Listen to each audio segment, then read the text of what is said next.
Bonjour, merci aussi beaucoup pour cette invitation. On va aller directement dans le vif du sujet.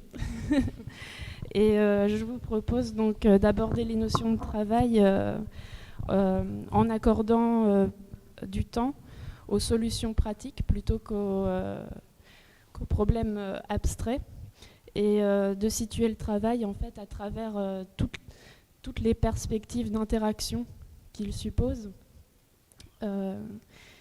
Donc aujourd'hui là on a 3 invités qui sont toutes, j'ai le sentiment donc que c'était aussi votre ambition, Véronica Valentini, d'inviter des personnes concernées par les inégalités sociales, de genre. Désolée, je tremble un peu, j'ai pas l'habitude de parler devant une audience. Donc oui, concernés par rapport à toutes ces problématiques, concernés par un ensemble de discriminations aussi, et toutes 3 dans leur champ tentent de proposer des réponses concrètes, développant des outils, des alternatives à la fois symboliques et actées. Donc peut-être qu'on commence par une présentation de chacune. Ce que je vous propose aussi, c'est d'aborder vos expériences, qu'on entre dans la dimension plus collaborative de votre approche et transdisciplinaire, non linéaire. Voilà, peut-être Fanny, peux-tu... Fanny Gonella, donc. Bonjour à tous. C'est pas simple de faire ce type de présentation, peut-être parce que c'est vrai que donc le FRAC Lorraine travaille avec les artistes selon des paramètres qui sont déjà assez définis en fait. Les relations de travail vont se matérialiser sous forme d'exposition, sous forme de soutien à la production, sous forme de résidence ou sous forme d'acquisition. Donc ensuite, la question se pose de savoir comment est-ce que ces formes-là peuvent évoluer, comment est-ce qu'on peut repenser les modes opératoires de travail avec les artistes, quelles sont les attentes aussi, quels sont les besoins aussi vis-à-vis des publics. Et donc en tant qu'interface, on a comme ça toute une constellation de paramètres à prendre en compte. Par rapport aux conditions de travail des artistes, moi j'avais envie de parler... Alors, il y a plusieurs choses, on avait évoqué plusieurs choses avec Marianne. Je voudrais évoquer peut-être le format des acquisitions aujourd'hui, qui a donné l'occasion aussi de réfléchir à la manière dont l'artiste se positionnait vis-à-vis d'un transfert de propriété. Parce que finalement, acheter une œuvre, ça veut dire quoi ? Ça veut dire qu'elle peut être mise ensuite par le FRAC à disposition du public. L'artiste peut l'emprunter, mais après, notre capacité de travail à nous n'est pas infinie. Et donc, on ne peut pas sortir toutes les œuvres autant qu'on le voudrait. Et donc, comment pouvoir poursuivre cette circulation ? Alors, je ne sais pas si je me lance directement dans un... Non, plus tard, d'accord. Oui, on va déjà faire un tour, je propose, de table, comme ça, okay. La parole... C'est bon, j'ai bien fait de poser la question. Ça reviendra. C'est allumé ? Oui. Bonjour à toutes, bonjour à tous. Donc, moi, c'est Cynthia Montier. Je suis artiste plasticienne et intervenante. Pareil, brièvement, peut-être pour le premier tour de table, je pourrais peut-être vous dire sur ma pratique. Disons que je m'intéresse en général à des formes qui émergent en fait plutôt de la société civile ou de l'espace public. Des formes qui ont toujours en fait une relation plus ou moins directe avec un engagement de soi, ce que j'aime appeler une forme de dévotion. Alors après, c'est mes mots, je crois qu'on va en discuter un petit peu après, mais voilà, en tout cas, qui est une relation plus ou moins directe avec une forme d'engagement de soi, et aussi les récits, les mémoires que ça génère, du point de vue peut-être d'un travail affectif, d'un travail communautaire, d'un travail spirituel parfois. Voilà. Et après, encore très brièvement, je ne sais pas exactement combien de temps on a un peu par personne, mais ça passe assez souvent par des formes qui pourraient se rapprocher de ce qu'on appellerait l'art socialement engagé, ou des pratiques participatives qui sont un petit peu au thème aujourd'hui de nos échanges. Disons que moi je définis ça comme tout simplement de l'intervention artistique, engagée socialement, oui, très souvent, parce que je travaille essentiellement avec des personnes. Donc c'est des personnes, soit, comme je le disais, de la société civile, ça peut être des groupes qui sont constitués, organisés, des communautés intentionnelles, comme des personnes éparses qu'on rencontrerait de manière plus incongrue. Et très souvent, donc, par des workshops, des performances, et j'essaye comme ça de voir comment ces formes de croyances, ces récits, ces affects peuvent être régénérés, transmis ou retranscrits ou restitués quand on le peut, au plus proche de ce qui émerge de la rencontre, et après de voir comment est-ce que par les moyens qui sont ceux de l'art, les moyens qui sont symboliques aussi, effectifs d'une autre manière, on peut se les passer, se les transmettre. Voilà, je m'arrête là pour le premier tour. Merci. C'est allumé? Ouais, c'est bon. Bonjour à toutes et à tous. Moi, je m'appelle Caroline Sébilo. J'interviens ici donc au nom du collectif La Buse, qui est principalement un collectif militant. Ça pourra m'arriver aussi, je pense, d'intervenir en mon nom propre. Je ne vais pas réussir forcément à me dégager de moi-même. Je suis par ailleurs artiste, chercheur. J'ai fait une thèse en art plastique sur la relation entre l'œuvre et l'exposition et la manière dont la pratique de l'exposition peut changer les œuvres qu'on produit en tant qu'artiste, et donc notamment tout le pan de ce qu'on appelle l'art en commun. Donc plutôt des pratiques collectives, collaboratives ou de co-création. Donc voilà, je pense que je suis doublement au bon endroit. Je vais essayer de présenter La Buse de manière assez succincte, on y reviendra après. Donc La Buse, c'est comme j'ai dit, un collectif militant qui étudie le milieu de l'art en tant que milieu de travail.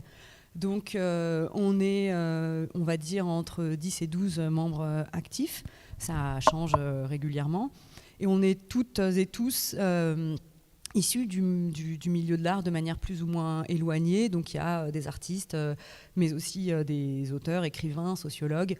Donc voilà, ça brasse plusieurs types de profils, et on défend principalement une appellation qui est celle de travailleurs et travailleuses de l'art, pour essayer d'élargir justement les problématiques qui sont celles des artistes-auteurs, artistes plasticiens, à celles de tous et toutes les travailleurs et travailleuses de l'art. Voilà.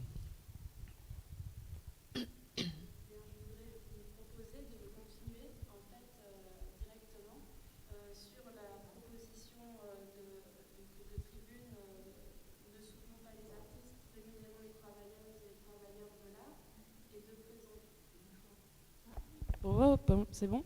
Ah oui, donc je voulais en fait donc qu'on puisse enchaîner directement sur une tribune qui est, je crois, imprimée ici, et qui s'intitule « Ne soutenons pas les artistes, rémunérons les travailleuses et travailleurs de l'art ». Et je voulais vous proposer aussi d'évoquer les différents signataires, donc l'ASTA, le SNAP, etc.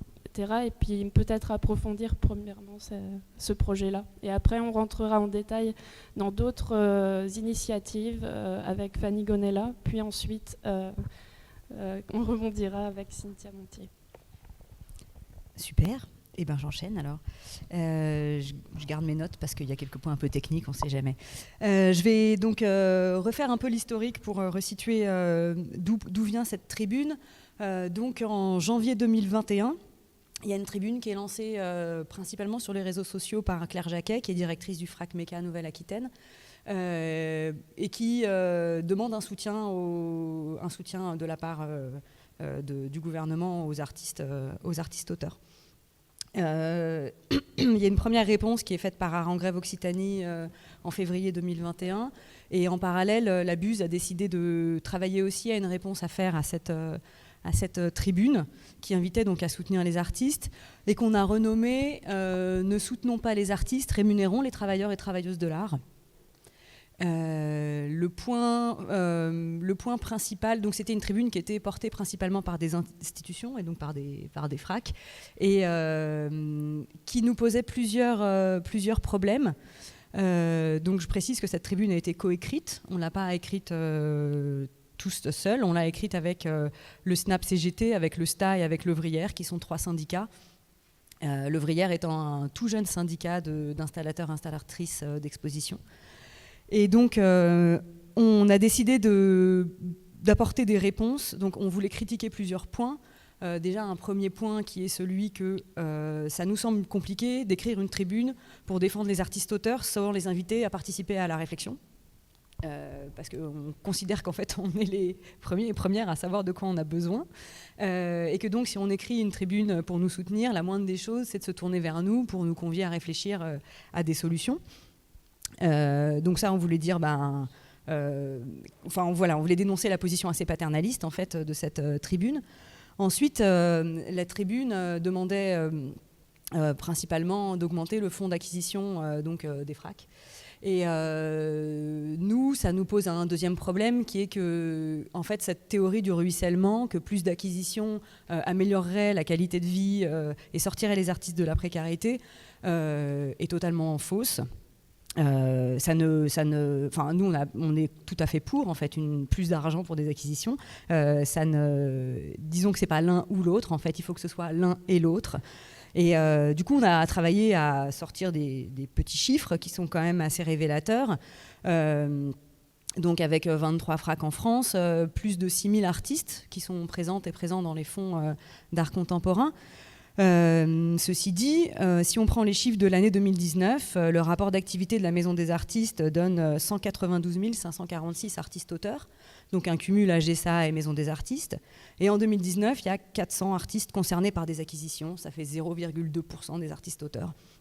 Donc en fait, 0,2% des artistes-auteurs. Et si on prend d'autres chiffres de la Maison des artistes, 2018, il y avait 270 000 artistes-auteurs, donc bien plus.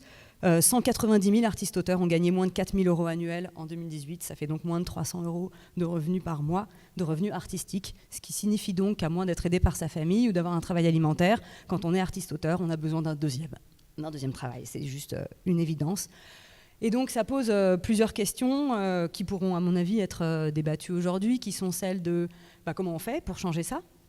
Est-ce qu'on peut se mettre tous et toutes ensemble pour le faire ? C'est-à-dire pas d'un côté les institutions, les organismes de gestion de droits d'auteur, les galeries, bref, tout le milieu de l'art, tout son écosystème tel qu'il est composé, mais aussi celles et ceux qui y travaillent. Donc en fait, on peut revenir à une équation qui est assez simple. En tant que travailleurs et travailleuses de l'art, on a des patrons. Et donc, comment on peut travailler main dans la main avec ses patrons et ses patronnes ? Et comment on peut aussi, repenser cette question d'une rémunération. Donc, notre tribune vise à défendre une continuité du revenu, donc un revenu minimum instauré pour les artistes-auteurs, et donc de proposer des solutions pour financer ce revenu minimum, qui peut être comparé à une assurance chômage ou à une intermittence. Et aussi repenser la nature des productions artistiques et liées aux droits d'auteur et remettre cette question aussi au cœur des discussions. Qu'est-ce que les artistes produisent aujourd'hui ?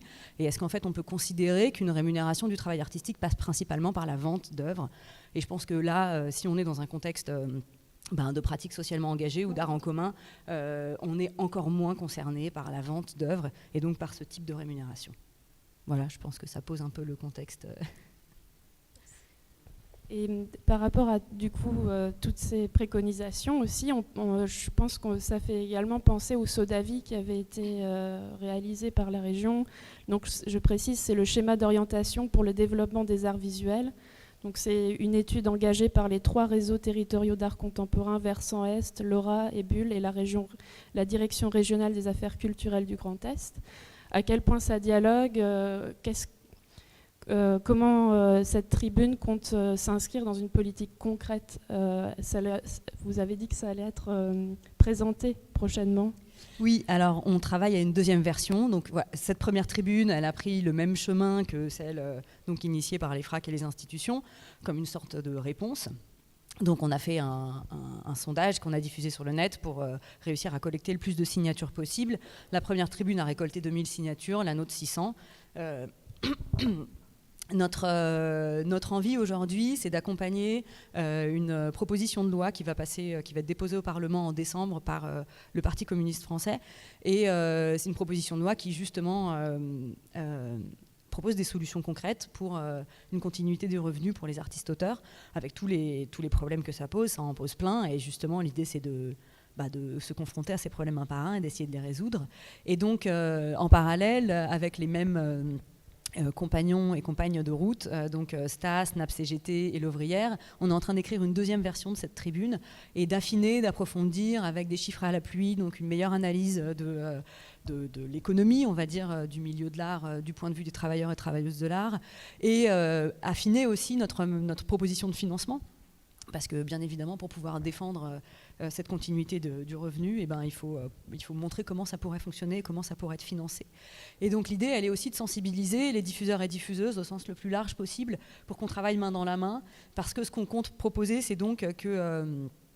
on augmente, un des leviers les plus évidents, c'est d'augmenter la part diffuseur. Pour vous donner une idée, dans les domaines extérieurs au champ de l'art, les charges patronales, elles vont entre 25 et 42%. Aujourd'hui, un diffuseur dans l'art contemporain paye 1,1% de charges équivalent à ses charges patronales. Donc nous, on propose de les monter jusqu'à 4%. Bien évidemment que les artistes-auteurs contribuent aussi d'une moindre mesure à cette assurance chômage, à cette caisse commune, mais aussi de réfléchir à la question du seuil de revenu, parce que c'est toujours un problème. À partir de quand on peut avoir droit à cette continuité du salaire et qui ça laisse toujours dehors, et donc essayer de faire en sorte qu'elle soit la plus ouverte possible pour essayer d'inclure le plus de personnes. Pas forcément les artistes plasticiens uniquement. Donc voilà. Pensez aussi en termes vraiment toujours de travailleurs et travailleuses de l'art, parce qu'il y a les statuts d'auto-entrepreneurs. Enfin, il y a une multiplicité de statuts aujourd'hui qui font que la précarité, elle est démultipliée et pas juste resserrée sur un seul pan. Et donc, pour répondre à la question du saut d'avis, le saut d'avis, c'est des préconisations. Là, ce qu'on demande, c'est qu'en fait, il y ait une réglementation qui soit mise en place et qu'elle soit concrète, qu'on ne puisse pas y échapper, entre guillemets. Et puis au niveau national, en tout cas aussi, voilà. Et au niveau régional, au niveau local, ou en tout cas au sein du FRAC Lorraine, en tout cas, comment ça résonne, ou est-ce que vous avez un supplément d'informations par rapport à ces mesures Oui, alors, il y a des réflexions quand même qui sont en cours au ministère sur la question de la rémunération des artistes, qui, à mon sens, malheureusement, prennent pas en compte la question du statut, parce que je pense qu'on est tous d'accord pour dire que dans toutes les pratiques artistiques, la rémunération se fait au moment de la production, alors que dans les arts visuels, en France, c'est un peu une exception, en Europe quand même, il y a cet honoraire quand on expose une œuvre. Mais la rémunération, en général, se fait quand même au moment du transfert de propriété d'une œuvre vers une structure.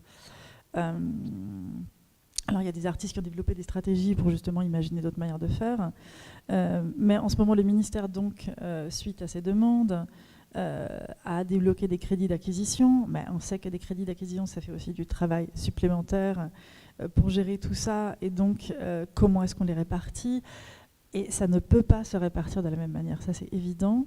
Ils sont en train de chercher un autre dispositif pour la rémunération des artistes qui, à mon sens, continue la concentration des revenus, c'est-à-dire que les œuvres qui ont été acquises par des collections publiques, au moment de leur exposition, l'artiste devrait à nouveau toucher un droit d'exposition, sauf que l'artiste qui est rémunéré, c'est celui qui a déjà été rémunéré par l'acquisition. Donc ça ne résout pas la question de la concentration des revenus. Et voilà, si Buren est exposé 20 fois, et voilà, il touche 20 fois une somme correspondant à ça. Donc c'est pas, à mon avis, c'est pas comment dire, le mécanisme qui va permettre d'arriver à une autre répartition des ressources. Mais c'est ça qui est en train d'être débattu en ce moment. Donc je pense que c'est aussi, comme ces discussions-là se font au niveau du ministère, c'est à mon avis essentiel de les rencontrer pour leur présenter aussi l'avancée des travaux. Et pour rebondir sur ce qui avait été dit par rapport au fait que les artistes sont impliqués ou non dans cette tribune, c'est vrai qu'elle n'a pas été rédigée par des artistes.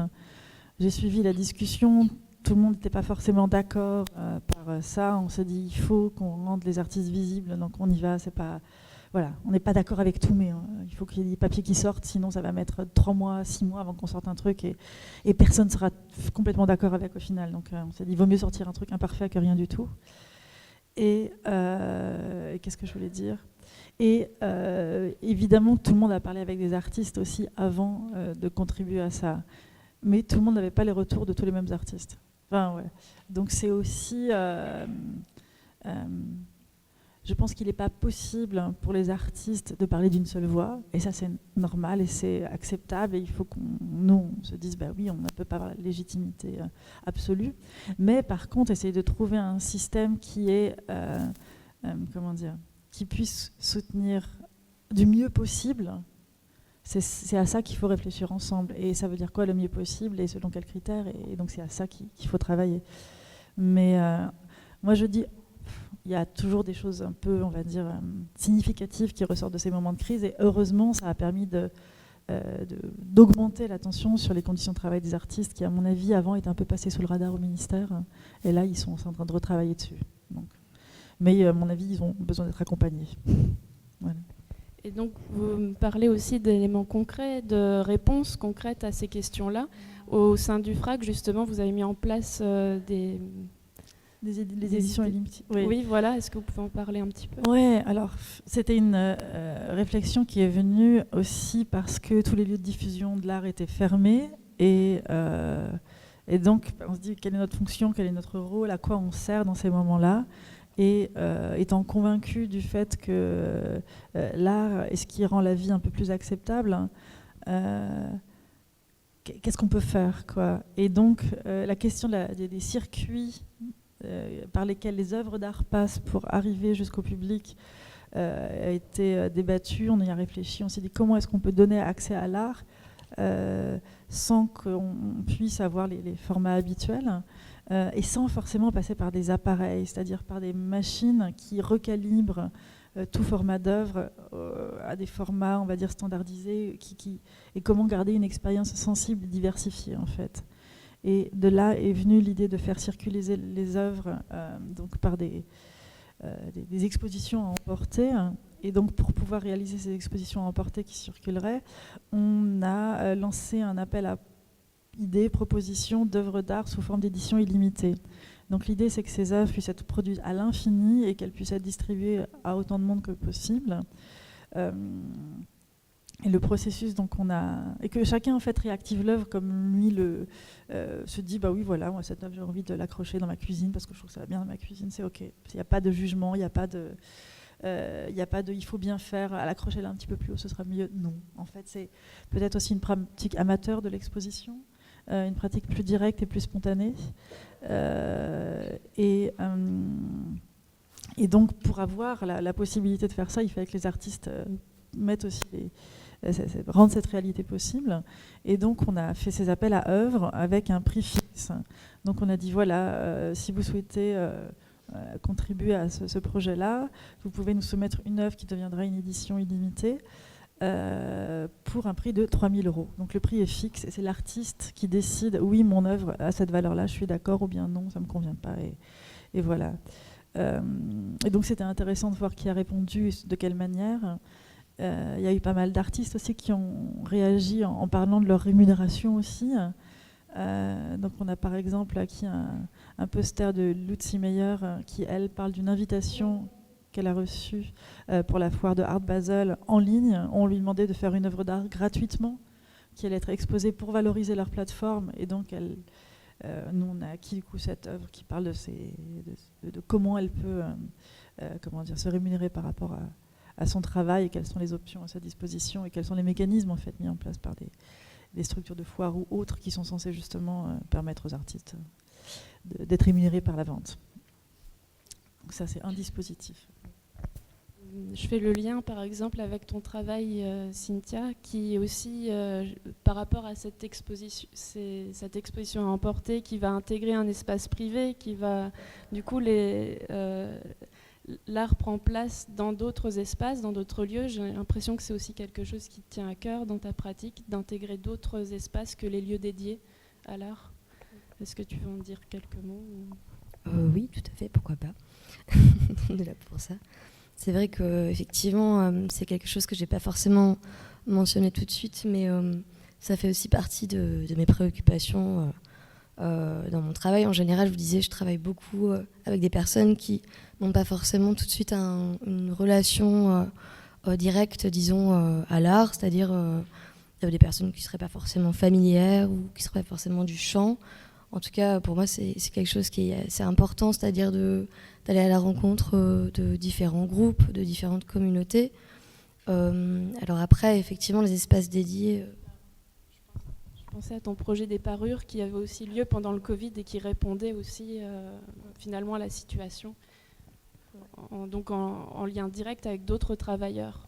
Ouais, tout à fait. Je peux parler un petit peu de ça, ouais. Oui.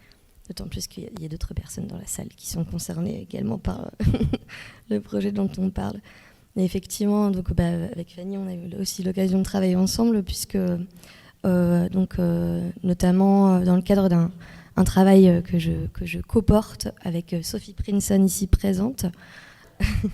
Donc un travail qui se pose entre autres les questions des porosités entre le rituel, la performance et l'intervention dans l'espace public, disons, plus militante. Donc on a été accueillis en résidence au FRAC Lorraine avec Fanny Gonella. Et donc parmi les différents formats que nous a proposé le FRAC Lorraine, il y avait celui d'un partenariat avec l'hôpital Robert Pax, qui est l'hôpital de Sarreguemines en fait. Donc, et plus précisément le service des urgences de l'hôpital. Et donc avec Sophie Prinson, pardon, je fais un peu des montées avec Sophie Prinson, on a proposé donc un workshop. J'ai apporté un exemplaire pour pouvoir le présenter aux personnes qui sont dans la salle. Malheureusement pour les personnes en ligne, ça va être un peu plus compliqué. Ah, merci. Voilà. Donc parure guerrière, armure de soins. Tu fais le display. Donc ça c'est l'édition d'artistes qui restitue le travail, qui est édité par le FRAC Lorraine. Donc c'est un workshop qui, comme je vous le disais, a pris place au service des urgences de l'hôpital Robert Pax de Sarreguemines. Et donc nous, avec Sophie, notre intuition de départ, c'était celle de poser la question du travail du soin dans le contexte précis de la grève, des grèves en fait des travailleurs et des travailleuses du soin, qui avaient pris place notamment suite à la crise sanitaire et aux conditions complètement abominables, déplorables de travail dans lesquelles elles étaient forcées de sauver des vies. Donc nous, voilà, on a un petit peu débarqué au beau milieu de tout ça. Et puis avec donc activisme ésotérique en background, en arrière-plan, comme je vous le disais. Pardon, je fais du franglais. Et donc l'intuition, voilà, c'était de poser la question donc pour la plupart du personnel hospitalier des femmes, de poser la question à des femmes, des soignantes, qu'est-ce qui pour elles faisait force à des moments où en fait elles pouvaient rencontrer des situations d'extrême vulnérabilité, d'extrême urgence, des situations aussi de découragement, qu'est-ce qui faisait force dans leur travail, et comme ça d'essayer de réaliser des parures guerrières, des armures de soins.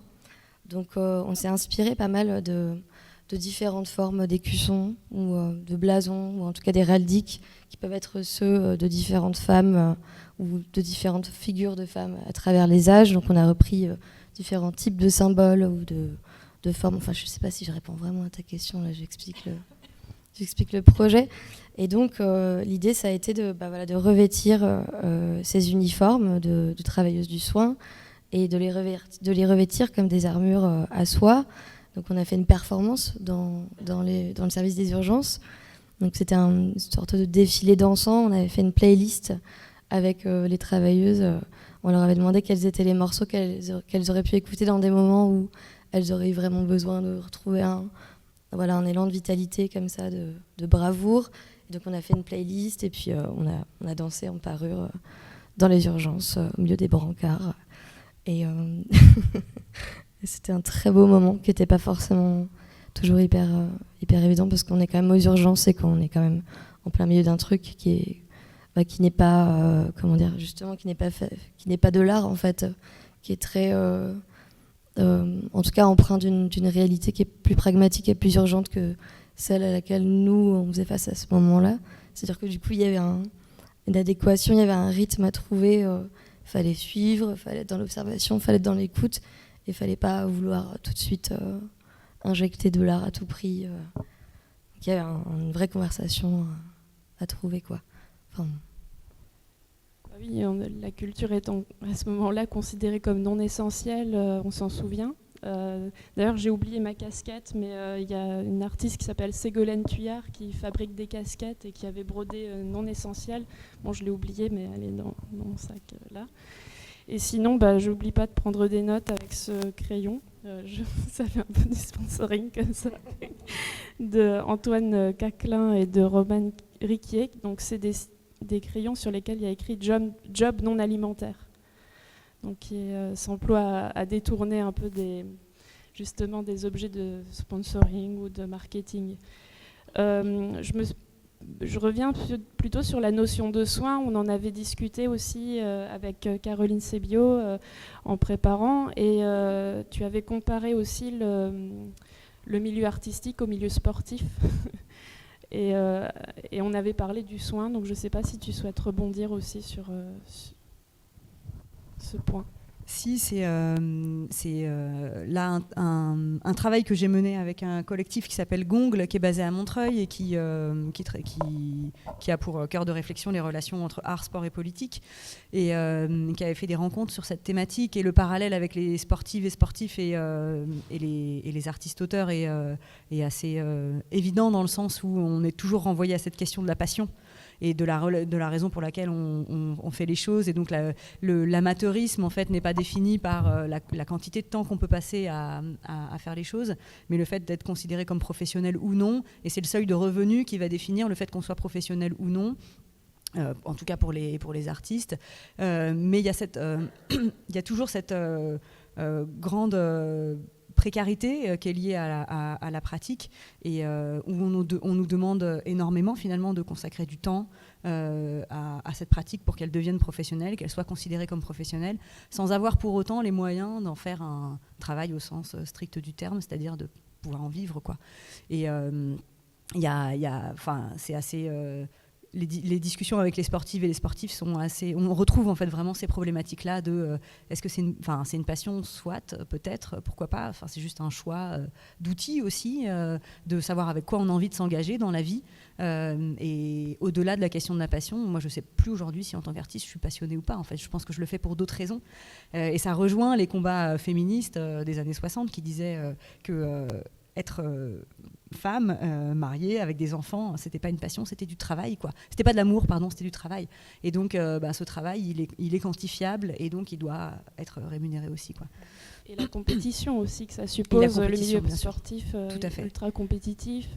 Aussi, on voit le gouvernement qui lance c'est pas de la propagande, mais c'est des coups de com', comme un monde nouveau, au lieu peut-être de discuter du statut des artistes et d'employer tous ces millions d'euros je sais pas, à justement mettre en pratique certaines préconisations qui peuvent émerger, notamment dans le Sodavi ou dans les tribunes, qui sont écrites par beaucoup de collectifs d'artistes en France. Et ça crée aujourd'hui, donc il y a un autre pendant de la Buse qui n'est pas... La Buse est là pour observer donc le milieu de l'art en tant que milieu de travail, et donc tous les abus qui peuvent y exister. Donc on imagine qu'ils sont assez nombreux, comme ceux de la société aujourd'hui. Et il y a cette question du corps valide qui n'est jamais posée, et qui rejoint les sportives et sportifs.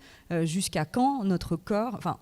un corps valide est un corps qui peut travailler corps et âme, j'ai envie de dire, et qui est exploitable à merci. C'est-à-dire qu'un artiste est considéré comme... pouvant pas louper une seule opportunité, donc il ne faut jamais dire non, tout en gagnant à côté de quoi payer son loyer et manger. Donc en fait, quelle est la limite de ce corps ? Et quand on n'a pas un corps qui est constitué comme un corps valide par la société telle qu'elle le demande aujourd'hui, comment on fait ? Comment on s'en sort ? Et donc ça crée des très très grandes inégalités, et qui sont assez rarement abordées. Du coup, ça pose d'autres questions qui sont celles de savoir comment on soigne ça.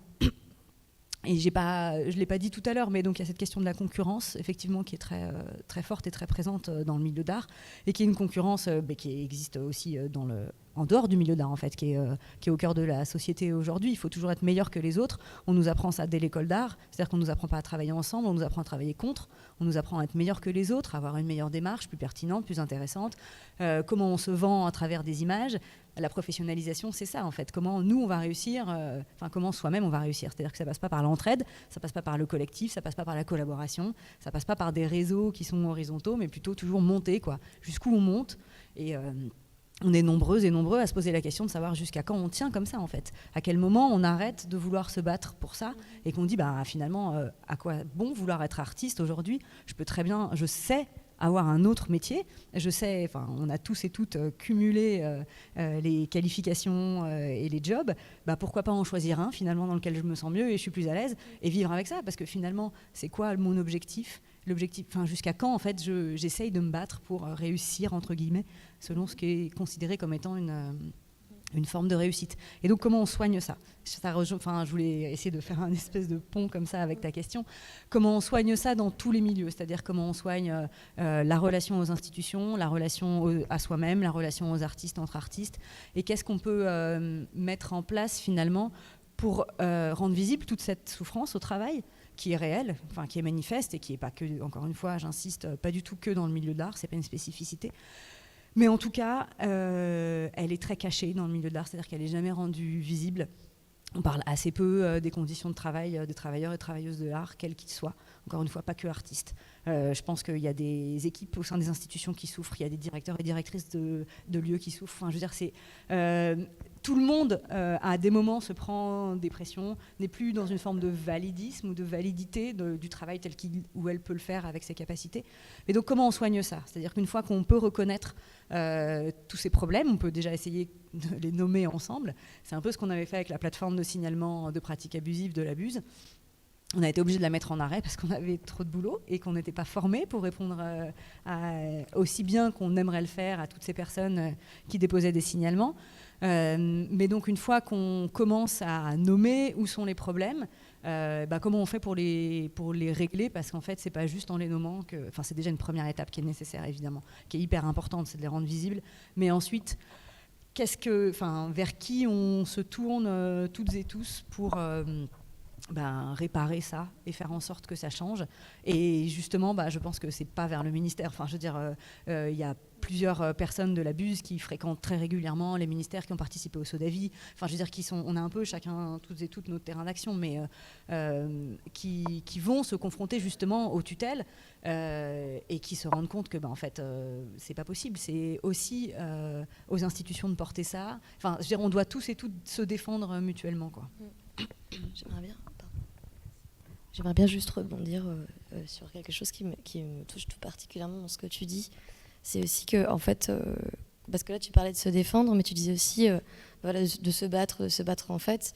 Moi, c'est une réflexion que je me fais beaucoup en ce moment, c'est-à-dire pourquoi en fait on est obligé de se battre. C'est-à-dire que c'est pas notre travail. Notre travail, c'est, comme tu l'as dit, le travail de l'art, à la limite le travail de l'esprit, si on veut, le travail de l'affect, mais notre travail, c'est pas de nous battre. Notre travail, c'est pas de se défendre sans cesse. Et du coup, c'est aussi, comme tu dis, je pense, prendre soin déjà de nos itinéraires politiques, de nos itinéraires intimes, et prendre soin de toutes les formes que nous, on arrive à créer entre nous. C'est-à-dire d'avoir vraiment des cercles, des réseaux d'affinité qui nous permettent de trouver de la force, de trouver des solutions, de générer de la discussion, etc. Mais c'est vrai qu'en ce moment, la réflexion que je me fais, c'est pourquoi, en fait, tu vois, quand tu dis, du coup, par moment, je veux pas déformer tes mots, mais par moment, je me demande si c'est encore ma passion, en fait. C'est comme si, en fait, on essayait de réparer les failles. En fait, c'est des failles qui sont structurelles, qui sont pas de notre fait. Et encore une fois, c'est pour ça que je dis c'est pas notre travail. C'est-à-dire, c'est comme si on essayait de réparer quelque chose qui était structurel et sur lequel on n'avait aucun contrôle. Et du coup, c'est des violences qui se répètent. Et comme tu disais aussi, à la fois via les institutions et malgré en fait le fait que tout le monde essaie de composer à son échelle et avec ses propres failles aussi. Pourquoi en fait notre travail devient une lutte Enfin, c'est vraiment, c'est un peu Pourquoi on se justifie d'y arriver, de ne pas y arriver? Enfin, c'est aussi une position. Il y a énormément d'attentes qui sont mises sur les épaules des artistes, des attentes politiques, des attentes en termes de forme, en termes d'esthétique. Je veux dire, pourquoi nous, en fait? Pourquoi on attend ça des artistes et au nom de quoi on devrait être les seuls à se battre sans en avoir les moyens, finalement, parce que nos moyens, ils sont ridicules. Je pense que je me permets, mais je crois que c'est vraiment ça, c'est pourquoi est-ce qu'on attend autant des artistes. Et je pense qu'on est dans un modèle tellement néolibéral où l'invention et le nouveau sont tellement... comme ça va forcément être mieux après. Bah non, en fait. Et du coup, proposer de nouvelles formes, des choses innovatives, enfin... Et c'est ce délire du progrès, d'aller mieux, en fait, ben non, ça ne va pas se passer comme ça, quoi. Et donc, il y a le fantasme de l'artiste, comme quelqu'un qui pourrait penser différemment, qui sait faire des choses auxquelles personne n'aurait pensé. C'est ce délire encore d'espèce de génie, de quelqu'un qui penserait qu'il serait au-delà de l'autre, qui va avec ce système de compétition, de il faut être meilleur que l'autre, qui nous fait aussi aller dans des trucs, on se dit, mais on se presse comme des citrons, quoi. Et donc oui, c'est complètement ce fantasme. Tu faisais le parallèle entre les artistes et les sportifs. Moi, on m'avait aussi présenté le parallèle entre les artistes et les agriculteurs, en me disant que c'était les seuls qui travaillaient plus quand ils gagnaient moins, en fait. C'est-à-dire que plus ils travaillent, et presque moins ils gagnent. Enfin, voilà, il y a une espèce de spirale comme ça, un peu folle, et cette espèce de fantasme de la passion aussi. Oui, mais c'est un travail, il faut faire comme tout le monde, remplir sa déclaration d'impôt, ces trucs pour le ministère, le machin, enfin bref. Mais surtout, si c'est à partir du moment où c'est considéré comme un travail, en fait, ça ouvre à des droits, ça ouvre aussi, enfin, ça pose des limites aussi en termes de quantité de travail, d'exploitation, de conditions de travail. Et du coup, considérer ça comme un travail, c'est juste dire, il n'y a pas de convention collective pour les artistes, en fait. Dans quelles conditions on travaille tous et toutes en tant que travailleurs et travailleuses de l'art, quoi. Et dans quelle mesure des coopératives peuvent se générer, des réseaux solidaires, parce que ça se produit, hein, il y a... la sororité aussi, en fait, entre artistes aussi, on sait se soutenir. Et d'ailleurs, il y a des exemples inspirants. On voulait en aborder un, notamment celui du COP Fund. Est-ce que tu pourrais le présenter, Fanny Connella? Oui, alors effectivement, c'est vrai que... comment dire ?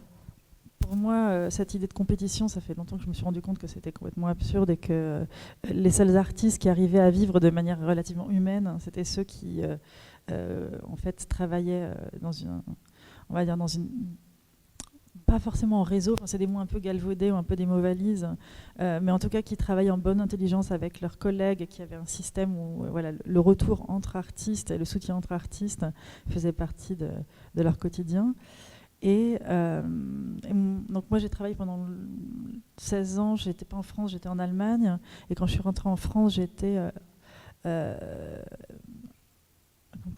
effarée, par le poids de l'administration, par le fait que parce que les solutions, ouais, mais juste deux mots, c'est-à-dire que en fait c'est assez, comment dire, comme c'est un financement total. On se tourne toujours vers les instances publiques pour obtenir des financements. Et en Allemagne, ce n'est pas du tout cette structure-là. Du coup, il y a eu beaucoup plus de structures privées ou bien des initiatives locales. Et en fait, moi, je me suis dit, mais comment est-ce qu'on peut aussi reprendre une forme de pouvoir décisionnaire vis-à-vis de ça? Et à quelle échelle on peut mettre ça en place? Et en fait, on a fait un colloque justement autour de la propriété et de penser aussi des propriétés collectives, donc générer du commun. Et une des intervenantes, c'était Emma Edich. Emma, elle a créé avec d'autres personnes à New York un système qui s'appelle Co-op Fund. Et donc c'est un fonds auquel tous les artistes peuvent participer à partir de $2 par mois. Les institutions aussi, les institutions en donnent plus. Et ensuite, chacun peut proposer un projet qui va être soutenu par le fonds. Nous, depuis qu'on est membre, moi je voulais devenir membre pour apprendre en fait de ce système, pour comprendre comment les échanges fonctionnaient, par quel type de plateforme, comment le vote se faisait, comment les gens se sentaient aussi autorisés à parler de ce qu'ils voulaient soutenir, parce que ça aussi, ça pose la question de qu'est-ce qu'on a envie de soutenir, qu'est-ce qui est important pour la société, sur quoi on va se concentrer ensemble pour quel projet on voudrait faire avancer. Et le dernier projet qui a été présenté, c'était... C'était donc un des membres qui a dit, ben voilà, il y a cette personne-là qui est en prison en ce moment, elle a besoin d'argent pour payer son loyer pour les 6 mois à venir, parce que sinon elle ne pourra pas sortir, en fait, tout simplement. Et je propose que le Coop Fund soit utilisé pour ça. C'est une personne qui, en prison, a été très impliquée dans les milieux LGBTQI et qui a fabriqué des fanzines en prison pour on va dire, contribuer à l'éducation et permettre la survie de ces personnes aussi en milieu carcéral. Et donc voilà. Et donc c'était l'idée, c'était de se dire, effectivement, elle a une contribution à la société. Et donc voilà, ce fonds pourrait servir en fait à ça de manière très pragmatique. Et le truc est passé tout de suite. Il y a quand même eu une discussion dans l'équipe parce que je voulais aussi qu'on en parle, parce que c'est important aussi de prendre conscience de la manière dont ça se passe ailleurs, en fait, tout simplement. Et donc, c'était aussi intéressant de voir les réactions aussi et les questions. Est-ce que c'est de l'art ? Oui, justement, jusqu'où peut aller l'art ? Peut-être que ça peut permettre ça. Et si l'art permet ça, mais c'est incroyable et c'est bien. Enfin, c'est l'idée, quoi. Donc voilà un exemple assez simple. On va dire, il y a peut-être une 50aine d'artistes. Tout le monde n'est pas actif de la même manière, mais chacun donne $2 par mois. C'est pas énorme non plus. Et chacun peut décider, et chacun peut discuter. Et je trouve que c'est ça qui, pour moi, est vraiment... ça donne de la force de voir ça. Et de se dire, OK, voilà, on est 50 et on fait un truc, et on sait qu'on l'a fait. On n'a pas aidé tout le monde, mais on a pu faire bouger quelque chose. Et là, on parlait de lutte tout à l'heure. Là, ça prend clairement... c'est une économie solidaire qui est clairement une forme de lutte, ou en tout cas d'alternative possible à l'économie dominante.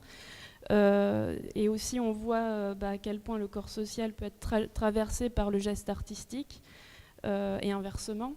Et c'est particulièrement quelque chose qui s'est révélé par un de tes projets, Cynthia, avec le projet Karma. Et justement, donc, est-ce que tu pourrais nous décrire ce projet et puis ta rencontre et collaboration avec Abdulhadi Yassuev et quelque part peut-être développer la porosité et la force symbolique la force de transformation que peut générer l'art, donc à travers le récit ou ses symboles. Et plus tard peut-être la question de l'égrégore. Oui, avec plaisir. Du coup, il faut vraiment que j'essaie de faire court parce que c'est une longue histoire. Je sais pas trop, on a encore beaucoup de temps pour cette table ronde. Je vais vraiment essayer de faire court alors.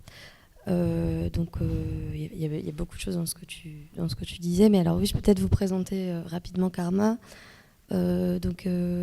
Déjà ça rebondit de manière assez intuitive sur beaucoup de choses qu'on vient de se dire, notamment parce qu'en fait Karma, en quelques mots, c'est une œuvre de collaboration qui rassemble des co-auteurs et des co-autrices entretenant des relations plus ou moins directes avec les politiques migratoires. Donc le principe, c'est qu'en fait, c'est des personnes, c'est-à-dire que tous les co-auteurs et co-autrices sont issus de situations administratives différentes. Donc il peut y avoir des personnes aussi bien qui auraient la citoyenneté française reconnue que des personnes qui seraient en situation de demande d'asile, par exemple. Et donc le principe, c'est que en fait, chacune des collaborations, en fait, donc c'est une œuvre de collaboration dans laquelle il y a d'autres œuvres de collaboration.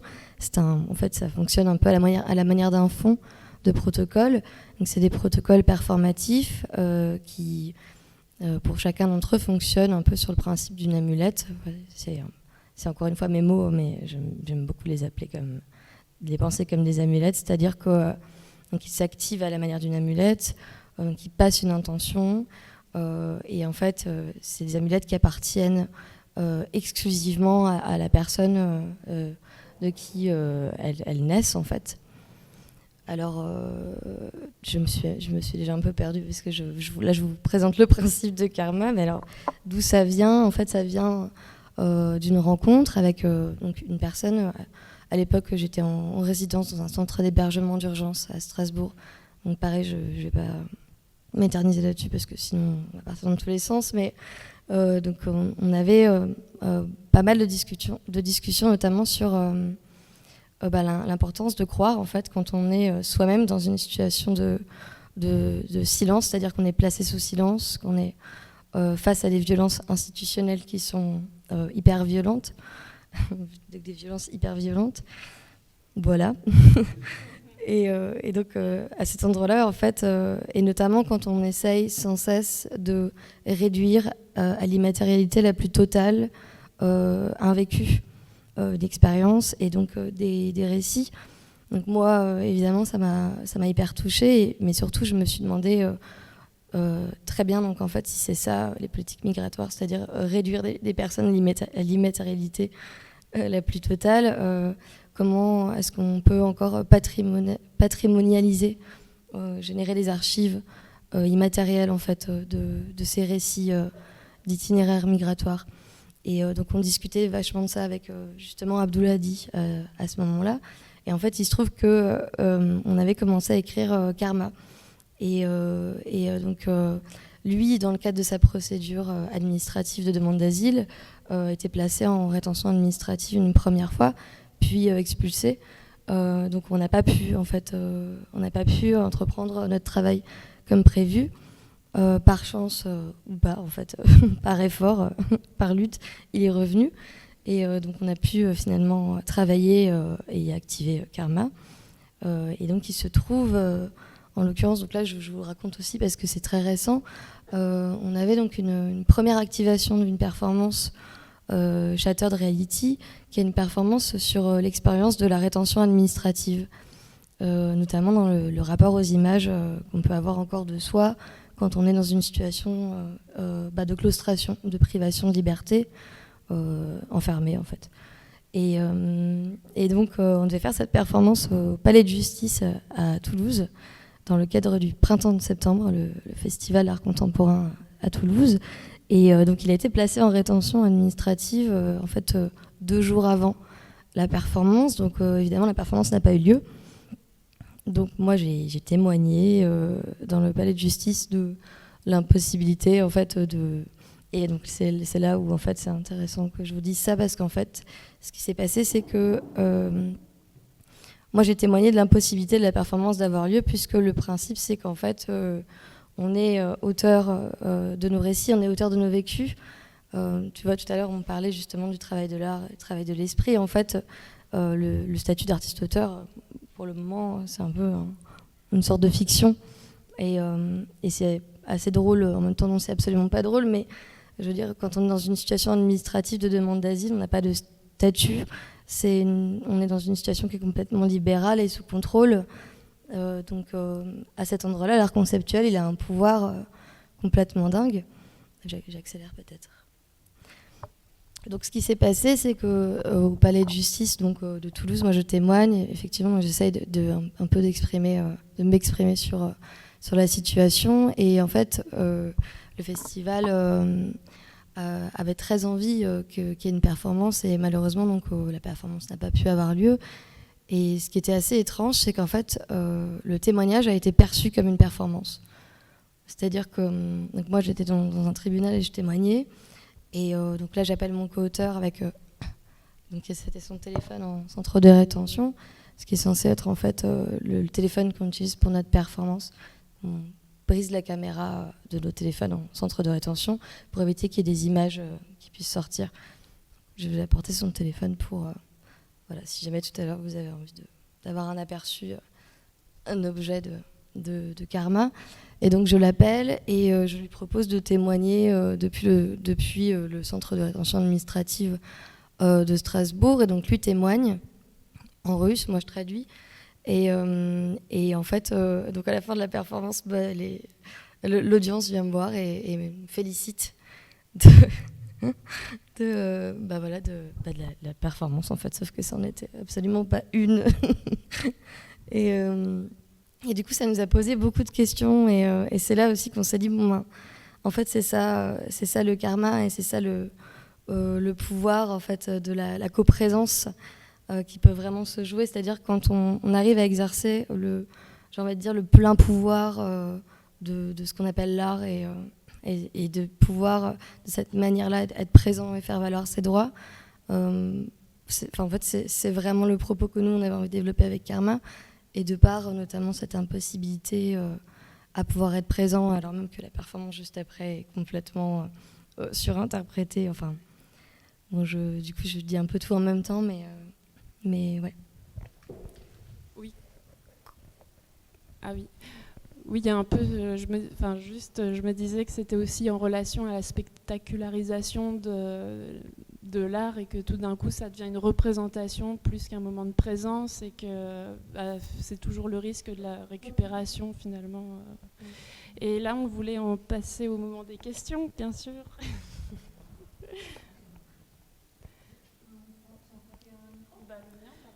J'ai peut-être juste quelque chose à dire par rapport à ce que tu viens de dire, par rapport à l'instrumentalisation, en tout cas la manière que l'art peut avoir de glisser à nouveau à chaque fois dans une espèce de spectacle ou autre. Et ça, c'est aussi vraiment une question qui s'est posée, c'est de quelle manière on peut rendre l'institution, en tout cas la contribution artistique, comme un espèce de discours critique, et pas seulement comme un espèce de divertissement. Et ça, c'est vraiment le truc contre lequel on travaille, et le non-essentiel rejoint ça aussi, à mon sens, c'est-à-dire que c'est pas essentiel à quoi ? Enfin, est-ce qu'on est assimilé à Disney ou est-ce qu'on est assimilé à je sais pas, une vraie réflexion sur la société ? Voilà, et conserver ce potentiel critique, ce potentiel de réveiller la sensibilité, c'est vraiment le fond aussi, quoi. Oui, alors excusez-moi, je vous interromps. Donc Marie Lalvé, directrice de Plandes. Je voulais juste vous relayer une question qui nous est venue en ligne au cours de votre conversation, de Alain Hurstel, qui vous demande, dans la problématique évoquée, existe-t-il une enquête intéressante des expériences européennes sur les questions que vous avez évoquées ? Et j'en profite, je ferme les guillemets, et j'en profite pour vous dire aussi qu'aujourd'hui dans la salle, il y a 2 collègues du Luxembourg qui voudront peut-être aussi partager leur expérience respective. Je ne sais pas si vous voulez déjà réagir.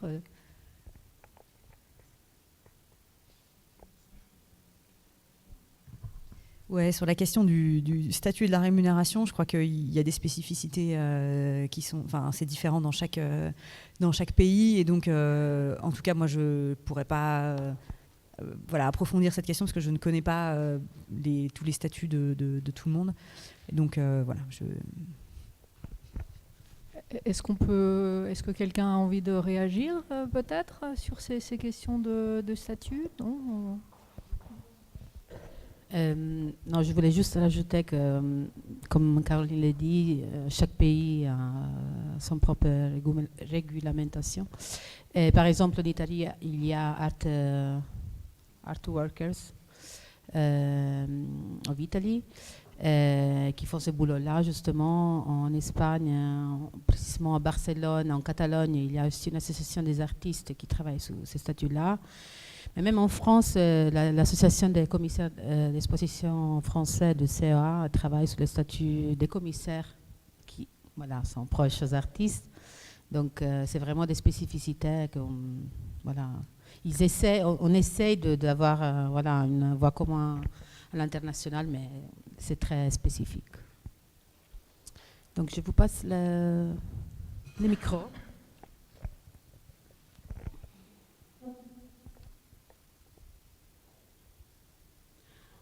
En fait, au Luxembourg, le système est relativement différent de la France. Donc, je vous avoue que j'ai quelques amis artistes français, mais j'ai aucune connaissance par rapport au statut de l'artiste en France.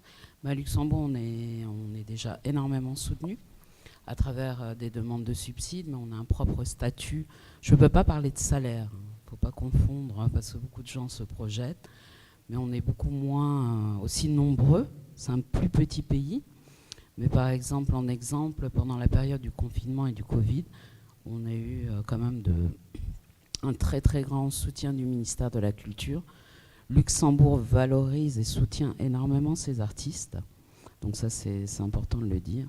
Mais on n'est pas du tout dans les mêmes configurations au niveau, on va dire, aussi économique. Et voilà, quoi. Donc, je ne sais pas comment ça se passe et je pense que c'est des questions auxquelles je devrais m'intéresser, mais vu que je ne suis pas résidente en France, mais j'ai l'impression qu'il y a énormément de choses à redéfinir, à retravailler, parce que c'est sûr, vous avez abordé ces questions en fait. Et j'aime beaucoup le terme que vous avez utilisé, travailleur, travailleuse de l'art, parce que c'est vrai que moi, il y a quelque chose qui me dépasse, c'est après des décennies, on en est toujours à ces mêmes questions et on n'a pas évolué. Pourquoi?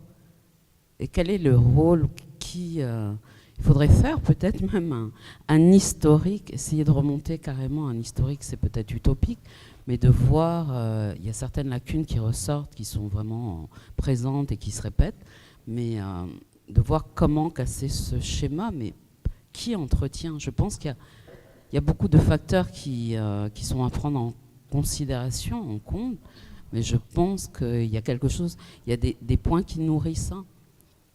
Et c'est vrai que c'est pas possible, on ne peut pas continuer à nous mettre une pression aussi importante dans les conditions de rendement et tout ça. Et ça, c'est, je pense, excusez-moi, hein, sans froisser qui que ce soit, mais je pense que les rôles aussi des commissaires d'exposition les commissaires d'exposition doivent de plus en plus s'engager sur ces questions, parce que, et certaines institutions aussi, parce que je pense que les commissaires d'exposition, certaines ne réalisent pas.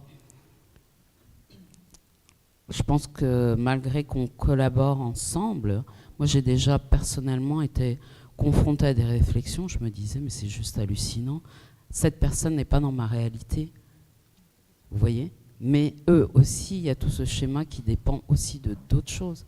Et je pense que c'est un engrenage qui s'est mis en place. Il faut vraiment, comme vous l'exprimez bien, commencer à concrètement faire des actions.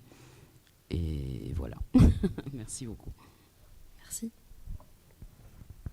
Ce qui est certain, en attendant l'autre question, je prends la parole, c'est qu'il y a un manque de dialogue entre les différents corps de métier, d'où cette appellation, travailleurs, travailleuses de l'art. Et l'idée n'est pas de mettre tout le monde dans le même...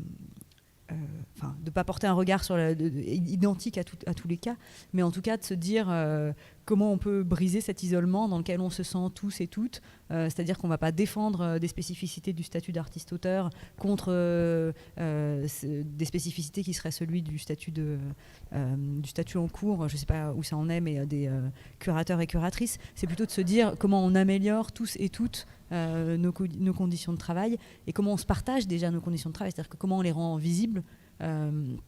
Mais c'est la même chose au sein des équipes des centres d'art, c'est la même chose. Enfin, je veux dire, tout le monde devrait discuter avec tout le monde de ce qu'il vit au quotidien et mettre à plat ces choses-là. Justement, si on veut les soigner, il faut qu'on ait conscience. Il faut qu'on entre en discussion, en relation avec les autres pour avoir conscience de nos propres problèmes, des problèmes des autres et de se dire, ok, si on veut changer ça, par où on commence, quoi. J'ai aussi peut-être moi l'impression qu'il y a quand même pas mal de tentatives qui sont faites, mais qu'elles ne correspondent pas à l'idéologie dominante qui est celle de la performance, de la réussite, de toutes ces injonctions, et que du coup elles passent un peu au travers du mailles du filet, et que ce n'est pas les narrations qui nous portent dans le quotidien au travail, et que ce n'est pas les points de repère qu'on a pour travailler, alors qu'il y a des gens qui ont fait des choses extrêmement intelligentes, extrêmement intéressantes, qui ont permis de penser les choses autrement, mais ça n'arrive pas jusqu'aux autres. Et je pense que s'il y avait aussi même juste la possibilité de mieux connaître d'autres manières de faire, ce serait déjà un énorme pas en avant, quoi.